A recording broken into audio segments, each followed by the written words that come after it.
Presque juif. Un podcast d'Academ par Ruben Honigman.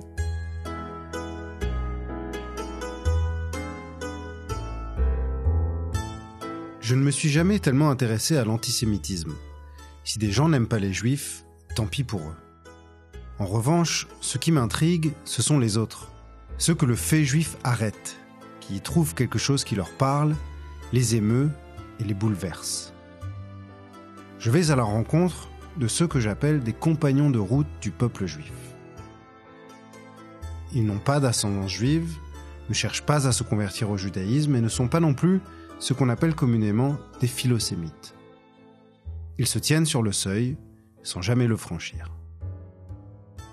Ensemble, nous essayons de refaire leur chemin à l'envers, évoquer une rencontre, une lecture, un appel, démêler les méandres d'une trajectoire à laquelle rien, en apparence, ne les prédisposait. J'interroge leur choix de vie, animé par l'intuition que s'il existe un mystère juif, c'est peut-être par la marge qu'il convient de le sonder.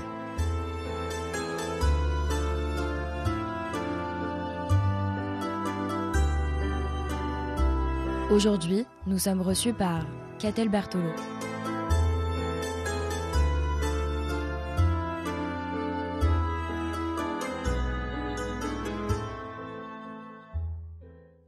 Je m'appelle Catel Berthelot et je suis historienne, directrice de recherche au CNRS et je travaille sur l'histoire des Juifs et du judaïsme aux époques hellénistiques et romaines. En gros, entre moins 300 et plus 300.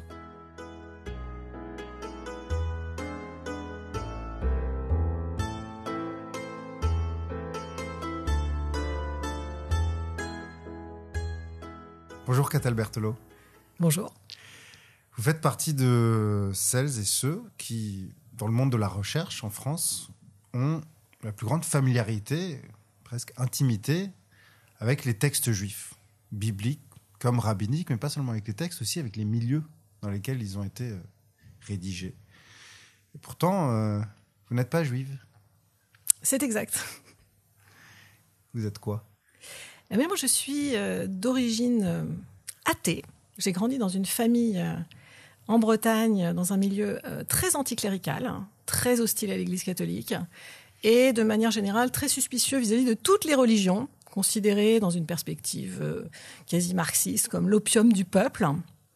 Et donc, j'avoue que je n'avais en fait aucune éducation religieuse et aucune connaissance de la Bible, jusqu'à ce que je fasse la connaissance d'étudiants protestants à l'université, à Paris.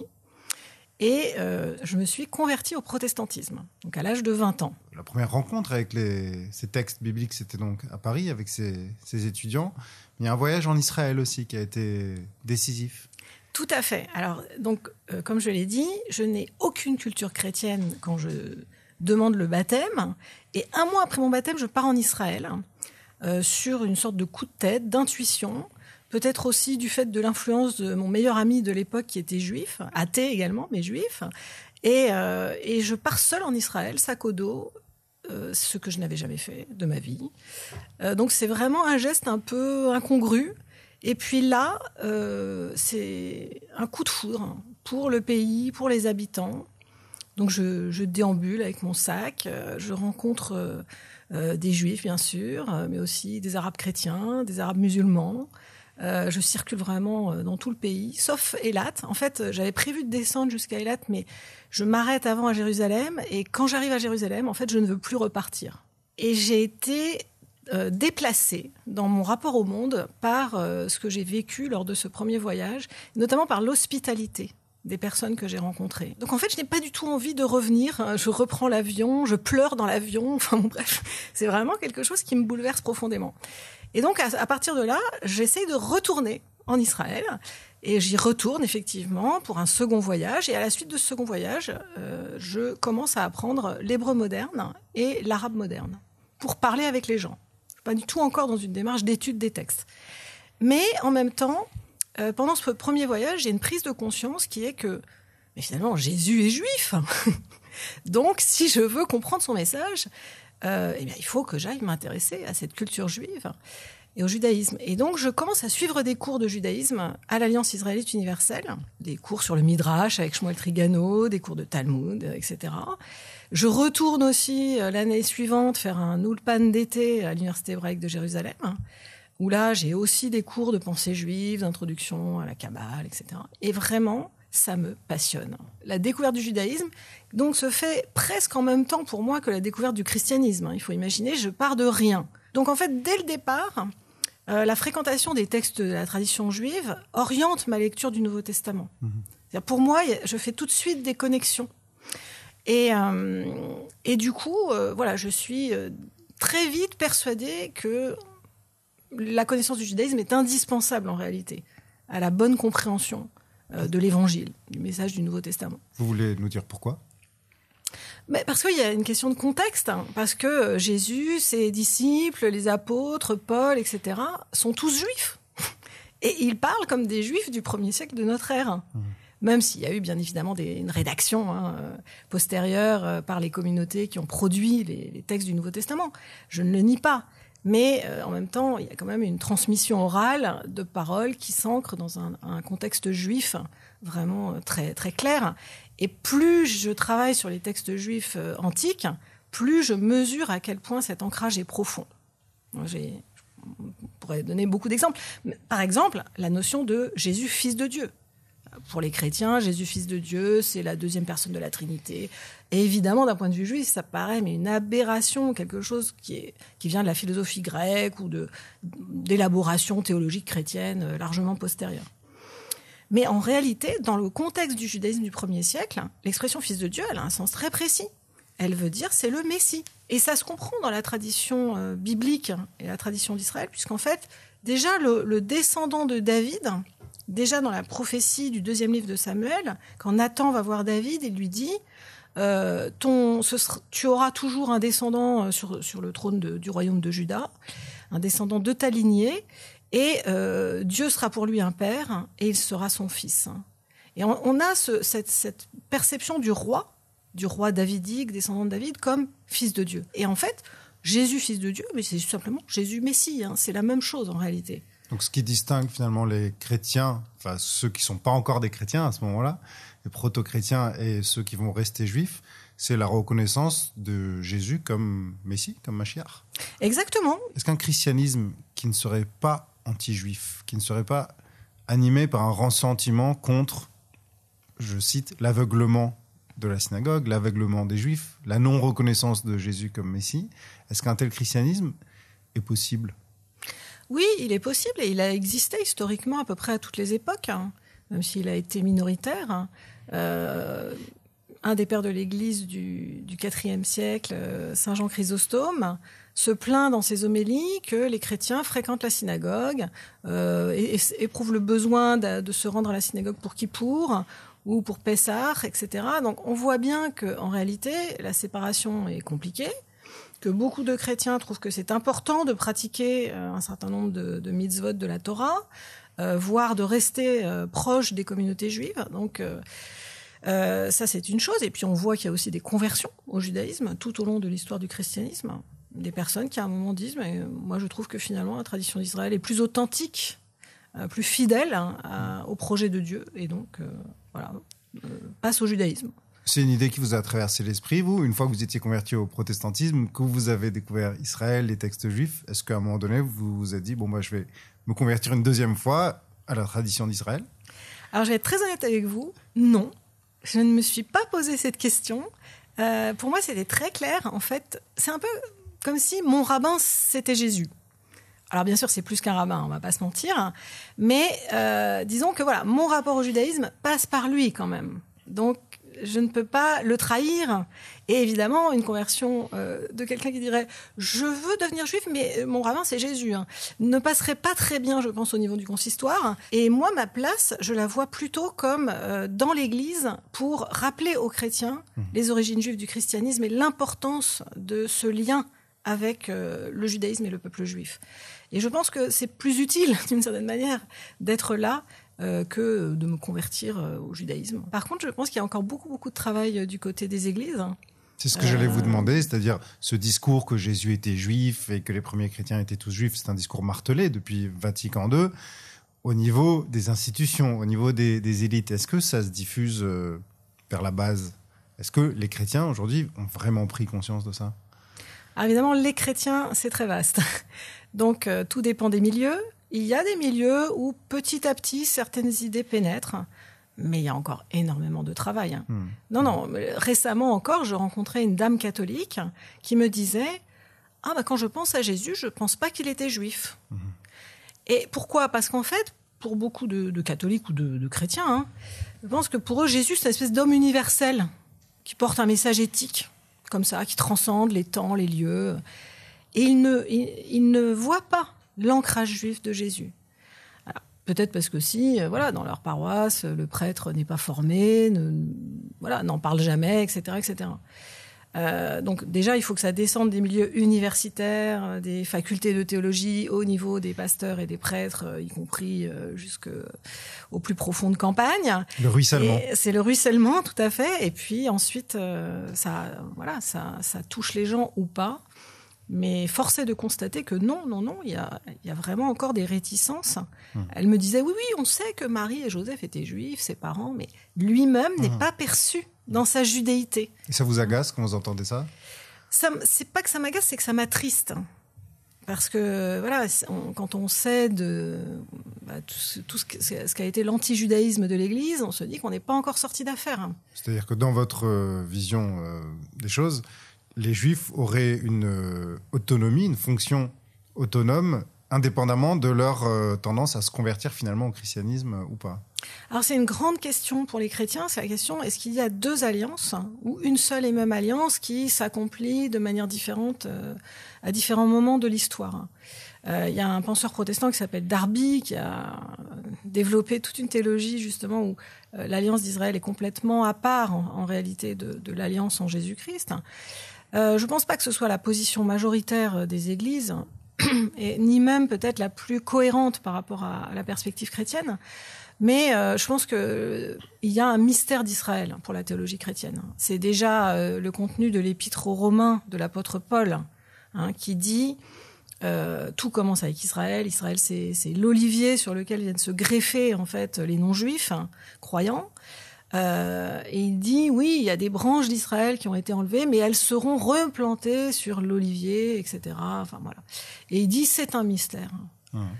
Et bien évidemment, pour les chrétiens, c'est un mystère. Pourquoi tous les juifs n'ont pas reconnu Jésus comme le Messie, etc., etc. Et comment vous voyez les choses, vous ? Mais moi, je pense qu'il y a une vocation d'Israël. Je pense que il y a aussi un passage du Nouveau Testament qui dit ça, c'est que l'alliance de Dieu est sans repentir, sans retour en arrière. Donc l'alliance de Dieu avec Israël ne peut pas être remise en question, quoi qu'il arrive. Et donc cette alliance demeure, même après la venue du Christ. L'alliance avec Israël demeure. Et il y a un cheminement propre, une vocation spirituelle propre d'Israël, lumière des nations, pour reprendre cette expression. Et je pense personnellement qu'il y a des vocations spirituelles complémentaires, à la fois entre juifs et chrétiens, et aussi entre chrétiens, parce que les différentes églises chrétiennes ont aussi des sensibilités et des vocations spirituelles propres. Donc je ne suis pas pour une espèce d'unification de tout le monde dans un grand tout. Le syncrétisme. Oui, une sorte de grand syncrétisme. Dans les évangiles, Jésus dit il y a plusieurs chambres dans la demeure de mon Père, enfin voilà, plusieurs espaces différents. Peut-être que c'est quelque chose qui peut nous permettre de réfléchir à une pluralité des sensibilités, plutôt que de vouloir ramener tout le monde dans le giron de notre Sainte Mère l'Église, comme on disait autrefois.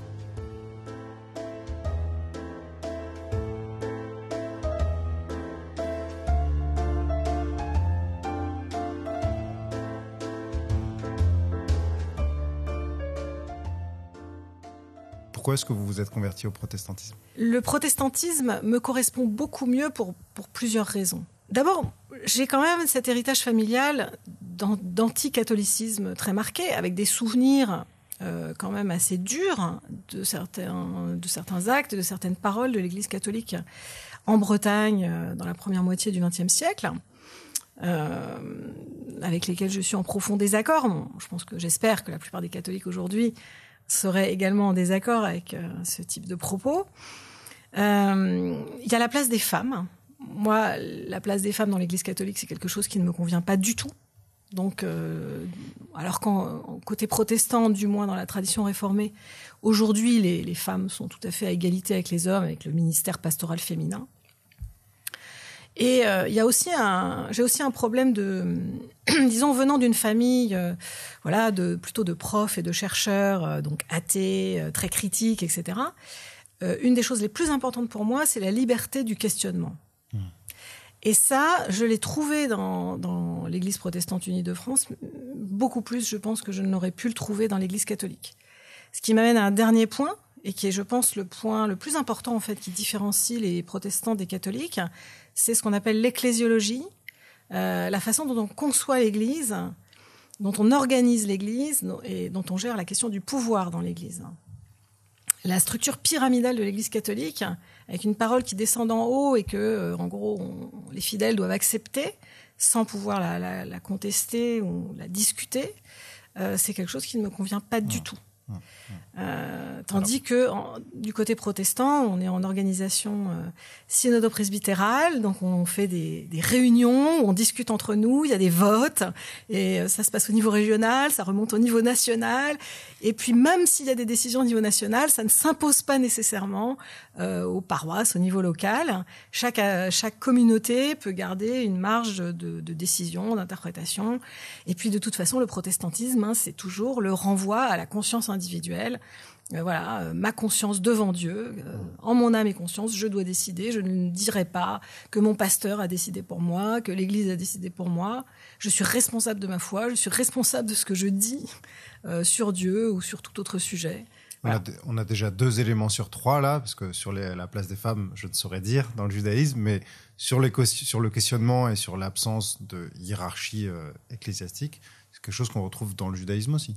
Tout à fait. C'est quelque chose qui rapproche évidemment beaucoup les protestants des juifs. Le 3e élément étant le rapport au texte biblique, puisque pendant longtemps dans l'Église catholique, le rapport devait passer par la médiation du prêtre. Ma grand-mère me racontait encore, au début du XXe siècle, en Bretagne, il était hors de question d'accéder au texte biblique, en dehors de la médiation du prêtre et de l'Église. Pour les protestants, au contraire, chaque individu est encouragé à aller lire la Bible lui-même et à chercher le sens par lui-même. Les premiers juifs, vous les avez rencontrés en Israël seulement, ou est-ce qu'en France, déjà, vous connaissiez des personnes juives ? Alors donc, avant même ma conversion, en fait, j'avais des amis juifs, mais qui étaient généralement athées, vraiment totalement non pratiquants. Et par la suite, évidemment, j'ai rencontré... Évidemment, donc j'ai rencontré des juifs en Israël, mais ça, de manière ponctuelle. Puis plus durable par la suite quand je suis retournée y vivre. Mais j'ai rencontré des juifs dans les cours de judaïsme que j'ai suivis. Ou dans mon cours d'hébreu, dans mon cours d'Ulpan, où j'étais la seule non-juive.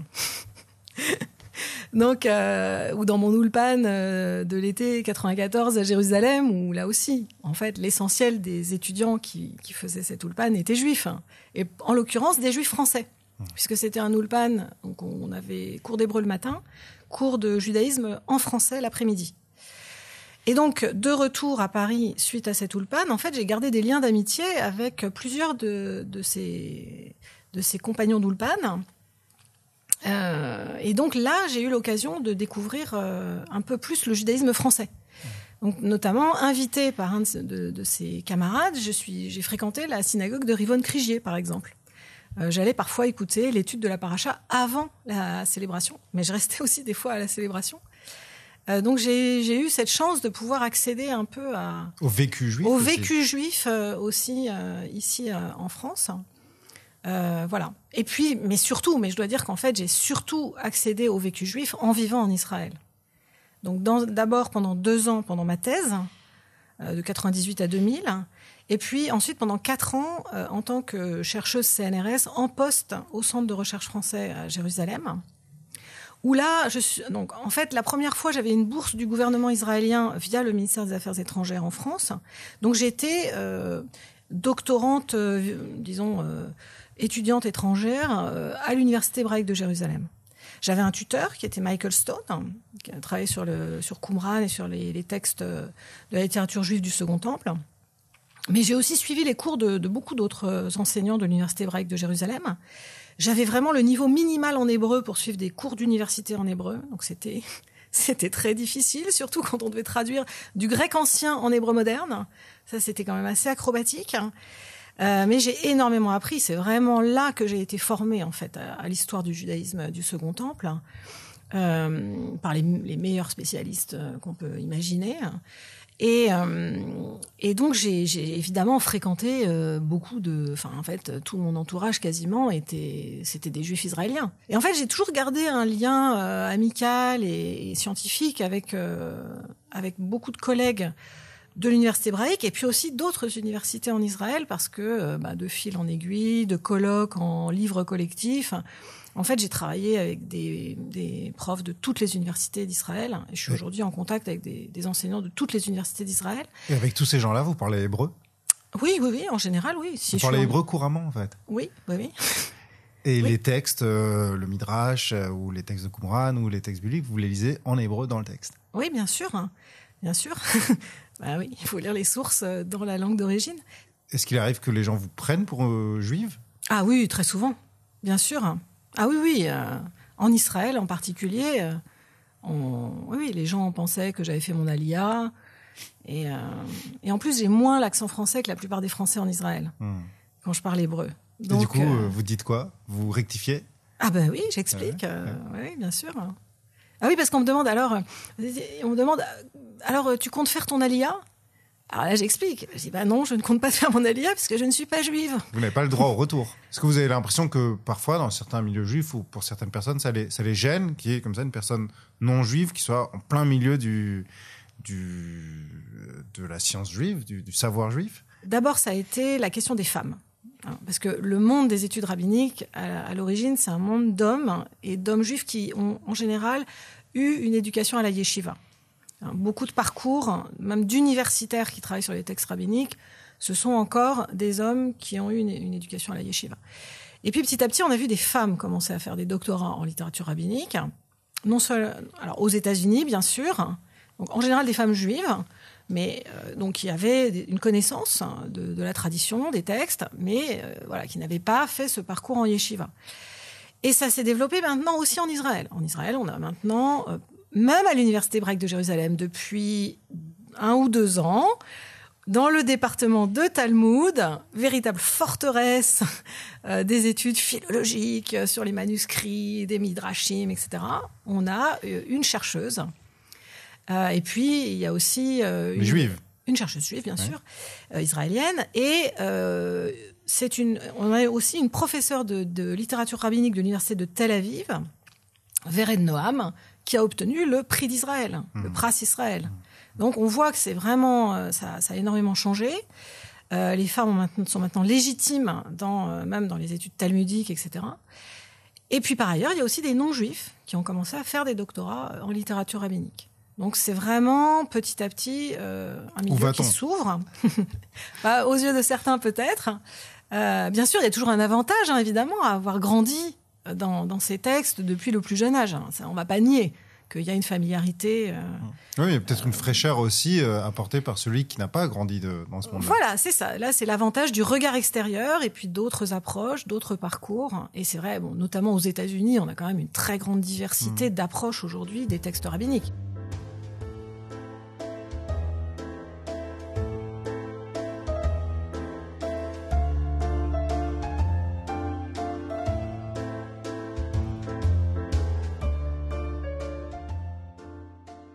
Vous n'êtes pas non plus cantonné à cette période du Second Temple. Vous avez aussi dirigé un ouvrage avec Pierre Savy sur l'histoire générale des Juifs en 80 dates.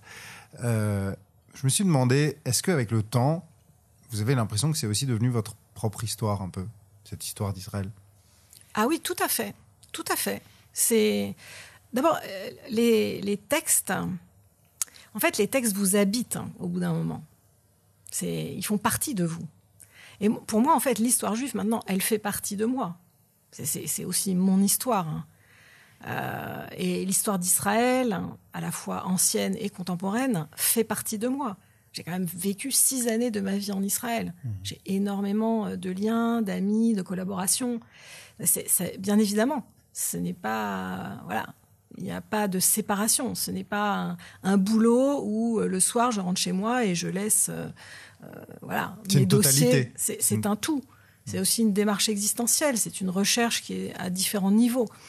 Au niveau rationnel, avec une démarche scientifique, mais aussi une recherche spirituelle, une recherche existentielle, une recherche aussi sur le plan humain. Je reviens aussi sur la question de comment j'ai pu fréquenter vraiment connaître la vie juive un peu de l'intérieur. Donc c'est en Israël en particulier que j'ai pu vivre ça. Et je voulais aller vivre en Israël pendant ma thèse parce que je voulais justement faire l'expérience de ce que c'est que vivre dans une société juive. En plus, c'était très intéressant parce que c'était aussi pour moi l'expérience d'être minoritaire en tant que chrétienne dans une société juive. Juste faire cette expérience d'un renversement de situation et puis connaître la vie juive de l'intérieur, vivre au rythme en fait des fêtes juives, du Shabbat, etc. Voir qu'est-ce que ça donne le judaïsme quand il est vécu par l'ensemble d'une société. Et pas simplement en communauté, à la synagogue ou chez soi. Donc, j'étais tout le temps invitée pour les fêtes. J'ai même été invitée pour Kippour. J'étais invitée pour Kippour par des familles qui n'étaient pas religieuses et qui me disaient « Ah, tu vas pas rester toute seule pendant Kippour et viens donc passer la journée avec nous. » C'est touchant. Voilà, c'est touchant.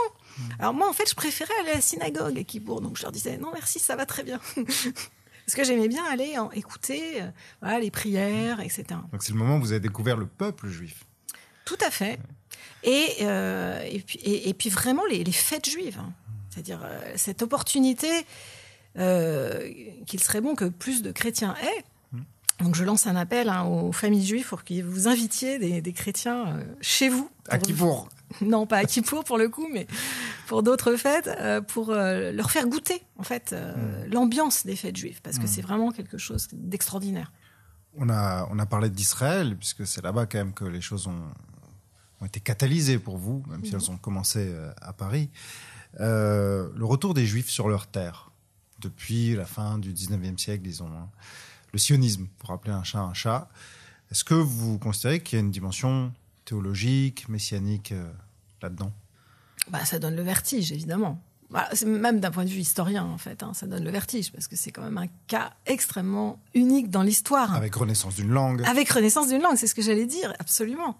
Donc, renaissance de l'hébreu, c'est absolument fascinant, d'un point de vue historique. Je m'intéresse aussi à la question du sionisme chrétien, très développé notamment aux États-Unis, dans des milieux plutôt de type évangélique, donc qui apporte un soutien à l'État d'Israël, mais en espérant que les Juifs se convertiront. Mais voilà, avec quand même une théologie assez problématique derrière. Quelque chose d'un peu pervers là-dedans. Oui, il y a quand même quelque chose de pervers parce qu'en définitive, ce qui les intéresse, c'est la recréation d'un État juif comme un signe pour le retour de Jésus et pour la fin des temps. Et que ce scénario de la fin des temps envisage la mort de millions de gens et la mort d'une bonne partie du peuple d'Israël, ça n'est qu'un détail de l'histoire, si vous voulez, dans le plan divin à leurs yeux.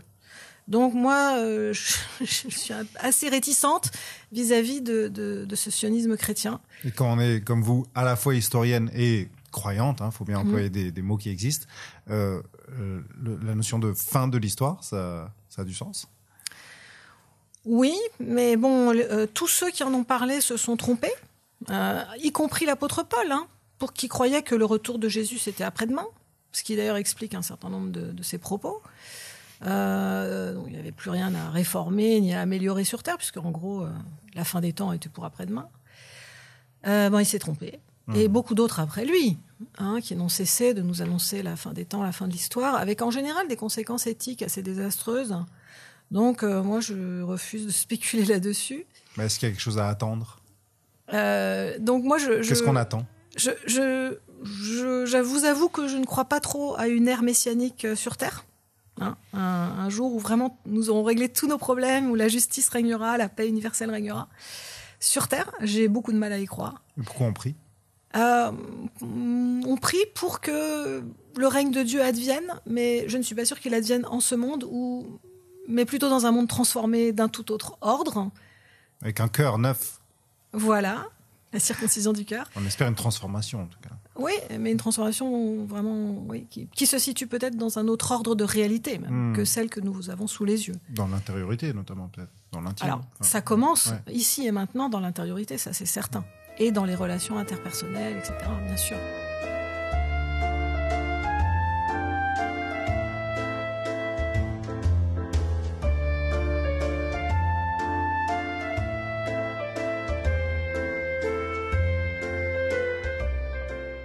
En vous écoutant, on comprend bien que Israël, l'État pour le coup, le pays au moins, c'est une part de chez vous aussi, avec le temps que vous y avez passé, avec les amis, les relations que vous y avez nouées. Le 7 octobre, ça représentait quoi pour vous ? Vous avez vécu ça comment ? Je l'ai vécu dans un état de sidération. Mais dans des circonstances personnelles qui faisaient que j'étais déjà dans un état émotionnel compliqué, parce qu'en fait, on venait de diagnostiquer à mon père un cancer incurable, qu'il a emporté 2 mois après. Et donc, j'étais très mobilisée par la maladie de mon père. Et là-dessus est arrivée l'annonce de ce massacre incroyable dans l'histoire d'Israël du 7 octobre. Et j'ai regardé les images dans un état de stupeur. Je n'y croyais pas. Et puis dans un état de tristesse et puis un peu de désespoir, quoi. Et pourtant, vous n'êtes pas dupe, vous êtes historienne. Vous savez que c'est un peu une règle de l'histoire juive, la détestation dont il fait l'objet. Alors, je pense pas que ce soit un invariant, parce que par exemple, dans le monde gréco-romain, il y avait aussi beaucoup d'attirance pour le judaïsme. On a des témoignages de conversion au judaïsme parmi les Grecs et les Romains, en particulier à l'époque de l'Empire romain. Donc il y a 2 faces de la médaille, je dirais. Il y a la détestation, et on a des textes grecs et romains c'était le sujet de ma thèse. J'ai fait une thèse sur les accusations de misanthropie contre les Juifs dans les textes grecs et romains de l'Antiquité. C'est-à-dire qu'on reproche aux Juifs d'être misanthropes. On reproche aux Juifs d'être misanthropes. De détester le genre humain. Oui. Exactement, c'est ce qu'on trouve chez Tacite et d'autres auteurs avant. On leur reproche en fait de ne pas se mélanger, de ne pas vouloir manger avec les autres, de ne pas participer au banquet de la cité grecque. Le banquet était très important pour le lien social. On leur reproche éventuellement de ne pas se marier avec des non-juifs ou des non-juives. On leur reproche de se mettre à l'écart. Ouais. Et je pense que la tension vient de ce que les Juifs étaient en même temps très bien intégrés dans le monde gréco-romain. Il ne faut pas oublier qu'il y avait des Juifs qui avaient des citoyennetés locales dans des cités grecques, par exemple, qu'il y avait des Juifs qui avaient la citoyenneté romaine. Il y avait d'ailleurs des Juifs qui faisaient de très belles carrières dans l'administration romaine, au point, et ça suscitait quand même la suspicion d'autres Juifs. Je pense au neveu de Philon d'Alexandrie, Tiberius Julius Alexander, qui a eu une carrière, il a été préfet de Judée pour les Romains, il a été gouverneur d'Égypte pour les Romains, il a été aux côtés de Titus lors du siège de Jérusalem et de la destruction du Temple. Donc il y avait des Juifs qui étaient très bien intégrés et qui servaient dans les armées romaines et qui voilà. Pourquoi est-ce que vous avez choisi ce sujet de thèse ? Alors, je l'ai choisi parce qu'en lisant les textes juifs, et notamment Philon d'Alexandrie et Flavius Joseph, j'ai été frappée par la récurrence de propos où il disait « Mais non, les lois de Moïse ne sont pas misanthropes, non, nous sommes très philanthropes, au contraire, nous sommes prêts à accueillir les convertis, donc voilà, nous accueillons des non-juifs dans nos communautés, etc. » Et ça m'a interpellée, en fait, parce que j'étais très intéressée par toute cette thématique des relations entre juifs et non-juifs. Et du coup, je me suis dit, est-ce que ça a été étudié ? Et je me suis rendu compte qu'il y avait, il y avait un chapitre dans un livre, il y avait des articles ici ou là, mais en fait, personne n'avait vraiment consacré une monographie à cette question des accusations de misanthropie contre les juifs. Or, c'est quand même une des accusations qui va perdurer tout au long de l'histoire juive. Et ça c'est quelque chose qui est fondamental dans mes choix de thèmes de recherche.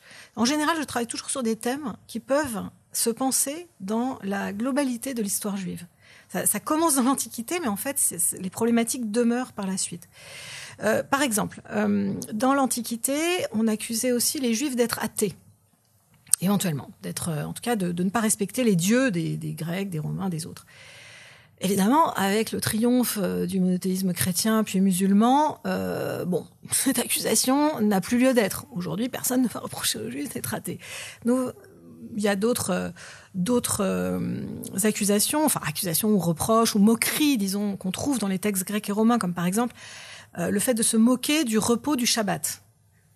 C'est quelque chose qui n'est pas compris du tout dans le monde gréco-romain, où la notion d'un repos comme ça hebdomadaire n'existe pas, il faut le rappeler. C'est totalement révolutionnaire, en fait. Et surtout l'idée d'interrompre tout travail. C'est vraiment quelque chose de profondément contre-culturel dans le monde gréco-romain. Et donc, on trouve des textes qui se moquent des Juifs en disant, ils sont paresseux. Ou alors on dit, ils n'ont pas combattu et du coup, Jérusalem a été prise parce qu'ils ont cette étrange habitude de s'arrêter le 7e jour, etc. Bon, évidemment, aujourd'hui, plus personne ne conteste l'idée d'avoir un week-end. Ça n'est plus du tout pertinent. Donc, par contre, l'idée que les Juifs ne veulent pas se mêler aux non-Juifs, que même, c'est un des aspects du protocole des sages de Sion, par exemple, un des textes antisémites les plus célèbres de la modernité. Et c'est quelque chose qu'on retrouve encore aujourd'hui, avec différentes variantes.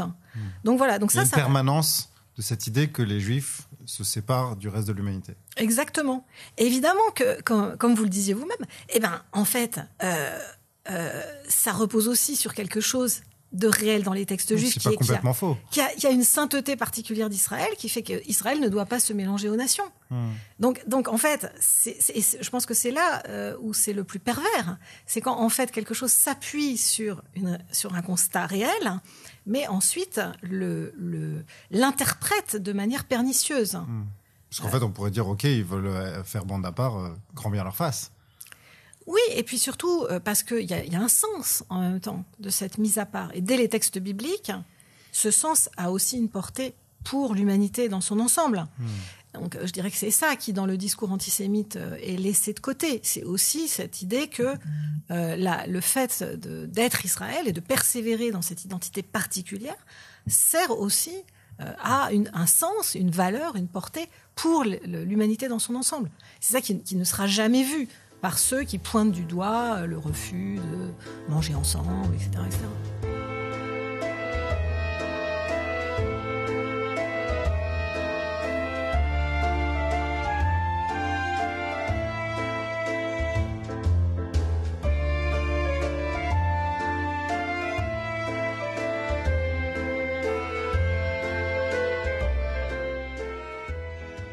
Qu'est-ce qui manquerait au monde sans les Juifs ? Déjà, il manquerait la Torah. Et il manquerait l'étude de la Torah. Et ça, c'est une des choses qui m'ont le plus attiré vers le judaïsme quand j'ai eu l'occasion de suivre des cours d'études juives. C'est ce rapport au texte. Et que je ne trouve pas, ou beaucoup moins, en contexte chrétien.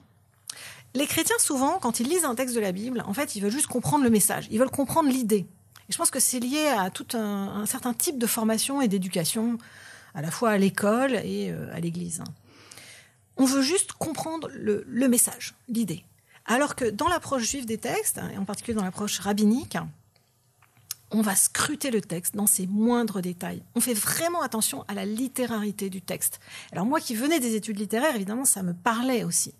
Tout comme me parlait l'intertextualité, le fait de faire se répondre les textes entre eux, de les faire dialoguer entre eux, de tisser des réseaux de sens. Mais je trouve aussi que pour une lecture spirituelle ou existentielle des textes, c'est beaucoup plus fructueux. Ça permet vraiment de travailler le texte, d'en dégager le sens de manière beaucoup plus intéressante qu'une lecture superficielle.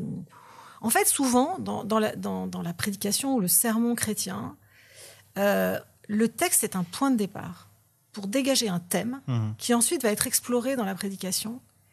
Mais souvent, on ne revient pas beaucoup au texte. C'est ce que j'appelle le texte-prétexte. En réalité, dans l'étude juive, le texte n'est jamais un prétexte. Le texte est le but. Et on étudie pour étudier, en réalité. Pour l'amour du texte. Et ça, c'est quelque chose qui me parle beaucoup, à titre personnel, dans le judaïsme. Alors, pardonnez-moi de la grossièreté de ma question, mais quand on a ça, est-ce qu'on a encore besoin de Jésus ? Ah, mais Jésus, c'est... une certaine interprétation de la Torah, d'abord.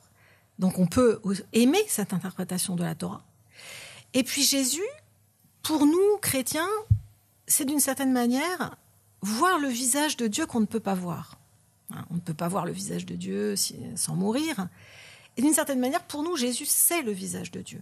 C'est-à-dire, c'est Dieu qui se rend proche de l'humanité. Et je dirais que cette notion d'incarnation, qui paraît si étrangère à la pensée juive, moi, je trouve qu'elle n'est pas si étrangère que ça. Parce que dans la tradition rabbinique, par exemple, on parle parfois de la shrina, la présence divine, qui se roule par terre dans la poussière de douleur à cause des souffrances du peuple d'Israël. Donc on a cette idée d'un Dieu qui souffre avec les souffrances des hommes.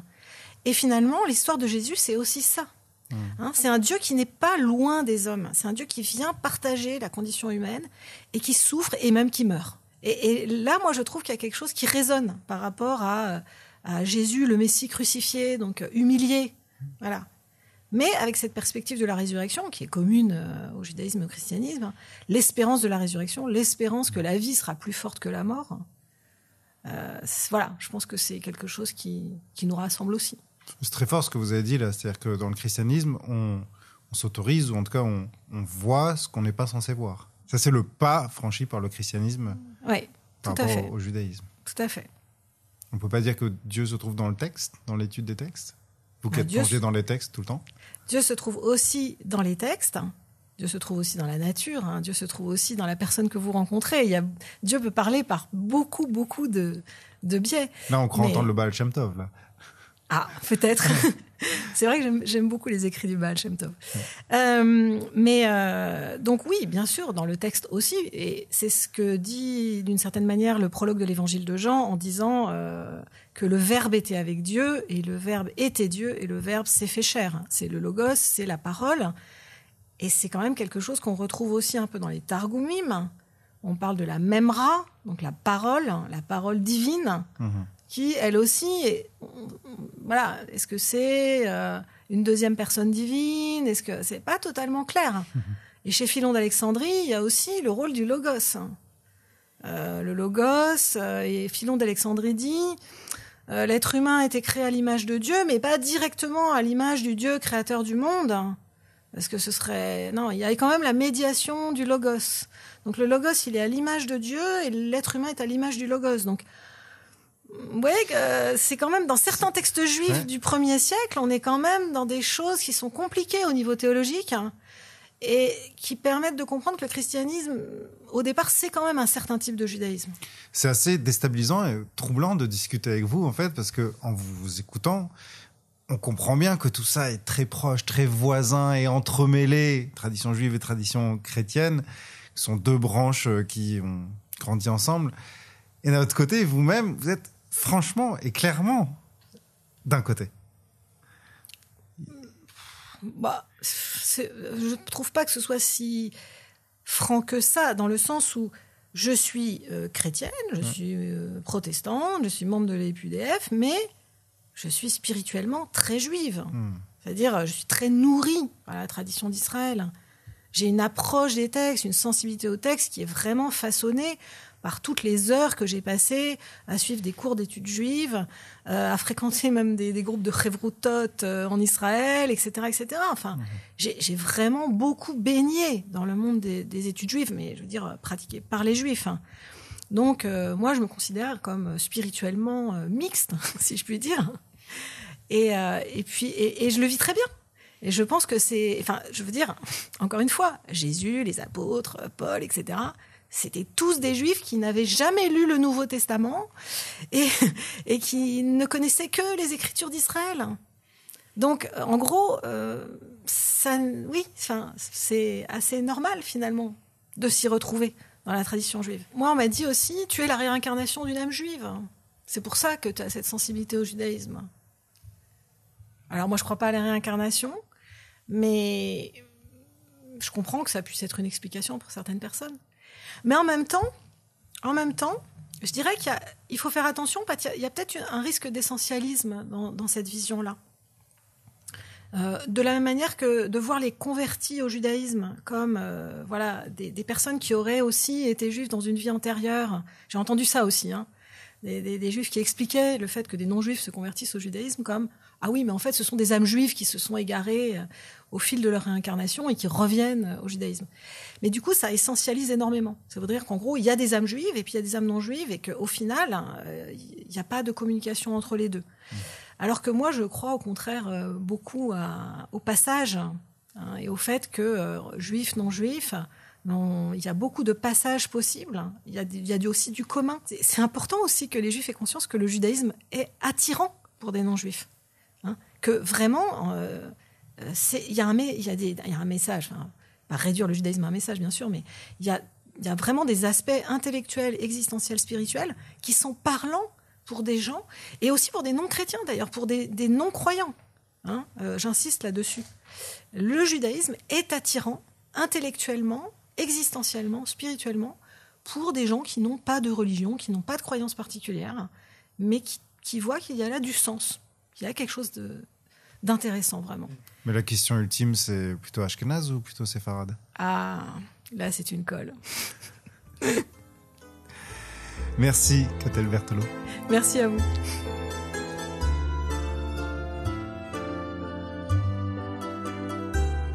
Presque juif, une production Academ. Conception et présentation, Ruben Honigman. Prise de son et montage, Isaac Payon.